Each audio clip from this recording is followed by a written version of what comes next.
சங்கீதம் 23 என்பது தாவீது ராஜா எழுதிய ஒரு அழகான ஜெபமாகும். இது கர்த்தரை மெய்ப்பனாக உருவகப்படுத்தி அவர் நம்மை எப்படி வழிநடத்தி பாதுகாத்து போஷித்து எதிர்காலத்தில் நம்பிக்கையும் நிறைவையும் தருகிறார் என்பதை விளக்குகிறது. இது நம்மை போன்ற விசுவாசிகளுக்கு ஆறுதல் மற்றும் நம்பிக்கையின் செய்தியை தருகிறது. சங்கீதம் 23 6 வசனங்கள் உண்டு. தினமும் ஒரு வசனத்தை நாம் தியானிப்போம். முதல் வசனம், கர்த்தர் என் மெய்ப்பன், எனக்கு குறைவில்லை. The Lord is my shepherd, I shall not want.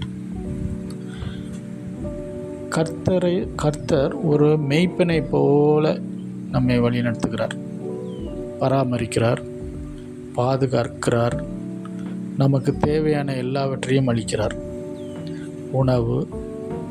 உணவு முதல் அனைத்து தேவையான உதவிகளையும்